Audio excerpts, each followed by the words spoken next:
O fundador do Intercept e um dos autores da Vaza Jato, Glenn Greenwald, dá diversas demonstrações que mergulhou de vez na extrema-direita. A nova dele é ir para cima da Daniela Lima. Quem vai contar pra gente essa história é o Pedro Zambarda, aqui no plantão do Meteoro.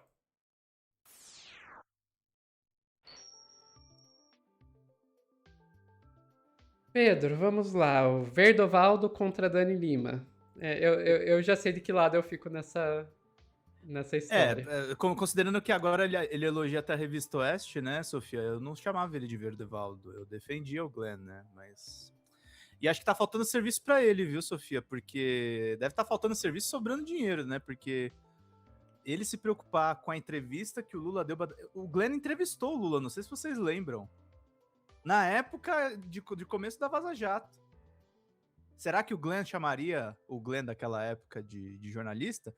Eu não sei, Sofia, só sei que o cara que eu admirava no Intercept era esse aqui, conversando com o Breno Altman. Vamos lá.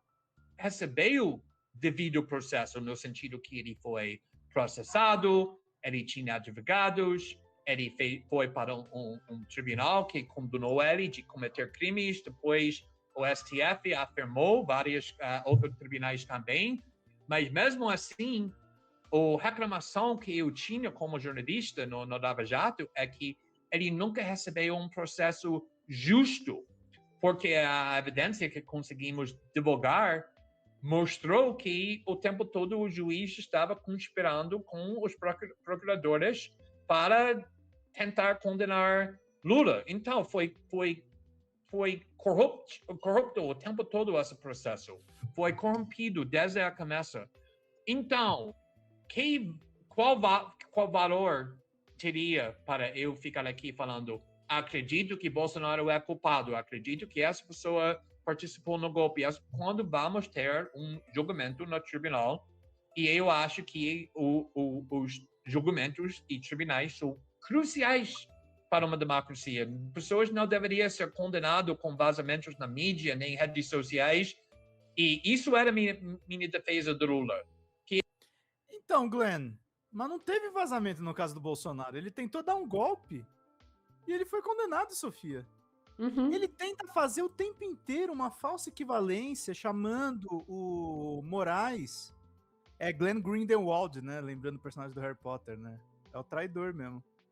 Ele fica tentando fazer uma falsa equivalência de dizer que o Bolsonaro é um injustiçado, cara. O Glenn.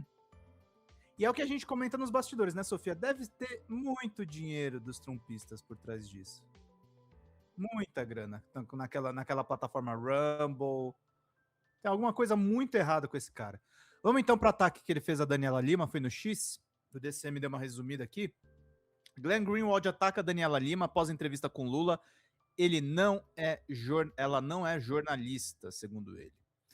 Radicalizando cada vez mais na extrema-direita, o jornalista estadunidense Glenn Greenwald usou o X Twitter na última sexta para atacar Daniela Lima do UOL e a esquerda brasileira após ela entrevistar o presidente Lula. Na publicação, o viúvo do deputado Davi Miranda também atacou o Supremo Tribunal Federal, corroborando para a narrativa bolsonarista de que o judiciário governa o Brasil. O motivo pelo qual a esquerda ama e reverencia Daniela Lima como uma diva é porque eles sabem que ela é a porta-voz mais leal e dedicada de Lula e da bancada do STF que governa o Brasil, escreveu compartilhando um frame da entrevista em que a profissional aparece sorrindo ao olhar para o presidente. Em 2025, Glenn Greenwald repercutiu as mentiras de Eduardo Tagliaferro, ex-assessor de Alexandre de Moraes no Tribunal Superior Eleitoral, para acusar o ministro de supostamente perseguir adversários políticos. Ainda assim, ele quis julgar o profissionalismo da jornalista do UOL. Esse comportamento pode ser descrito de muitas maneiras. Jornalístico, o comportamento não é uma delas. Aí eu pergunto, Sofia, o Glenn foi jornalista quando ele entrevistou o Lula? Na época da Vaza Jato? Alguém tem que fazer essa pergunta, né? Ou é só a culpa da Daniela Lima, porque a Daniela Lima é próxima dos ministros? Na entrevista que despertou a revolta de Greenwald, Lula afirmou que os resultados positivos da economia ainda não se refletiram em apoio eleitoral, porque a campanha em 2026 não começou. Na ocasião, Lula declarou que o cenário mudará com o início do período eleitoral. É porque não tem campanha ainda, deixa começar a campanha. você vai ver como isso vai virar voto. Questionado pela jornalista sobre os indicadores como a menor taxa de desemprego da história e a inflação controlada, Lula sustentou que o impacto político desses dados depende do debate durante a campanha. Para ele, os primeiros anos do seu governo foram dedicados a consertar o país e 2026 será o ano da colheita. Só para você ter uma ideia da quantidade de obras que nós encontramos paralisadas, agora é o ano da colheita, argumentou Lula. O presidente também voltou a criticar os agentes do mercado financeiro que, segundo ele, reagem negativamente a políticas sociais. Começa janeiro, o sistema financeiro começa a dizer que vai ter um déficit fiscal. Afirmou, Lula defendeu o aumento real do salário mínimo, rebatendo críticas. Quando você aumenta R$ 100 no salário mínimo, aparece um monte de gente do mercado dizendo que vai estourar a economia. Lula ainda elogiou o trabalho do presidente do Banco Central, Gabriel Galípolo, afirmando confiar em seu trabalho, mesmo considerando a taxa de juros alta. Esse país só voltou a crescer acima de 3% ao ano, quando eu voltei à presidência da República, declarou, rejeitando previsões pessimistas sobre o crescimento econômico. Independente do que você achou da entrevista do Lula com a Daniela, eu achei, Sofia, eu gostei muito da entrevista da Daniela, mas eu achei a Daniela nervosa em alguns momentos conversando com o Lula. Acho que aquela adrenalina de você entrevistar o presidente da República, sabe? Mas eu achei a Daniela melhor do que o Reinaldo Azevedo. Ela foi mais incisiva, pegou em pontos-chave, fez o Lula falar. Foi uma ótima entrevista. Agora, o Glenn chegou ao cúmulo, gente. Ele virou tão bolsonarista que em 15 de agosto de 2024, o Intercept Brasil, o site que ele ajudou a fundar junto com o Intercept Internacional, em um texto assinado pelo Paulo Motorim e o Leandro Becker, ele fez o Intercept dizer que os diálogos vazados sobre Alexandre de Moraes pelo Glenn na Folha de São Paulo não são a vaza-jato da extrema-direita, para diferenciar o Moraes do Moro, Sofia. A redação que o Glenn ajudou a construir desmentiu ele na imprensa.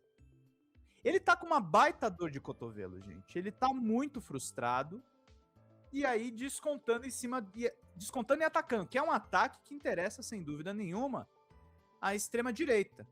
E o Luiz Nassif deu uma boa resumida nessa questão toda, né? Ele pegou o Twitter do Glenn e escreveu aqui em cima, né? Um jornalista é ele e suas circunstâncias. Isso aqui é muito verdade, tá, gente? A gente não escolhe muitas vezes as pautas e a gente dá uma sorte danada. O jornalista é o que ele é e as suas circunstâncias. Glenn se celebrizou quando caíram em suas mãos dois dossiês importantes, que é o caso Snowden e a Vaza Jato. Mas não houve mais dossiês para ele. Então ele teve que organizar as suas posições em cima da complexidade do mundo real e não conseguiu. Tornou-se um biruta de aeroporto. Sofia Labanca, seu comentário. Gente, eu realmente tenho dificuldade de entender qual é a do Glenn, sabe? Porque ele deu uma guinada à extrema-direita que foi muito grande. Muito grande. E tem gente que diz que ele sempre era assim, mas eu acho que não. Eu, pelo menos, não via o Glenn do Intercept, da Vaza Jato, dessa forma. Talvez por ingenuidade minha, mas ele não me parecia a mesma pessoa que ele é hoje. Sofia, continua fazendo esse comentário, vou pegar uma coisa na minha estante só, tá? Beleza.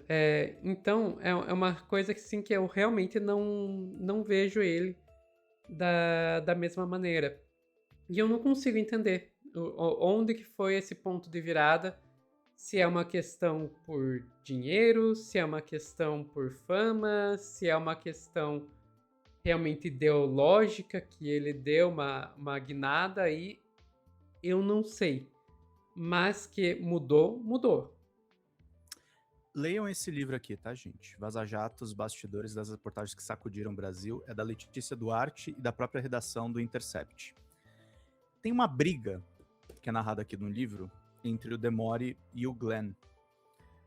Porque o Glenn ficava dizendo nas entrevistas, Sofia, não sei se você acompanhou na época, que tinham tantos vídeos envolvendo os procuradores da Lava Jato no arquivo que depois virou o arquivo da Spoof. E que o Demore falava para ele ter cautela, porque eles não tinham terminado de ler todas as informações para saber o que era interesse público. Uhum. Eu não diria que esse livro desvenda a mudança ideológica do Glenn, mas desvenda muito que é tão nocivo nesse negócio de jornalismo de celebridade, sabe? O cara que vira o rosto da Vaza Jato. Gente, quem fez aquelas matérias foram vários repórteres. Sim. E depois quem foi fazer a spoofing, aí a spoofing eu posso falar porque eu fiz uma série. Foram outros vários jornalistas. Então, cuidado também para não transformarem... Jornalista não é herói, tá, gente? E, inclusive, jornalista pode estar disposto a fazer muita coisa ruim quando ele começa a perder esse status de celebridade, Sofia. Esse é E é o que tá acontecendo, na sua visão, é o que tá acontecendo com o Glenn. Ele tá perdendo o status de herói e vai se enterrando cada vez mais. É aquela máxima, né? O cara era herói e sobreviveu o suficiente para virar o vilão da história. E essa discussão, ele quase provocou o rompimento dele com o Demore. Eu conversei depois com o Demore sobre isso e foi feia a briga. Porque ele simplesmente não aceitava que ele tinha que segurar a língua antes de falar o que tinha no arquivo. Porque eles não sabiam o que tinha no arquivo. Esse era o problema. Perfeito. Ficamos por aqui, Pedro? Ficamos por aqui. Tive que pegar o livrinho, mas acho que foi um bom acréscimo. Sim, sim. Pessoal que está assistindo ao vivo, não saiam daí que a gente já volta com mais notícias aqui no Plantão do Meteoro.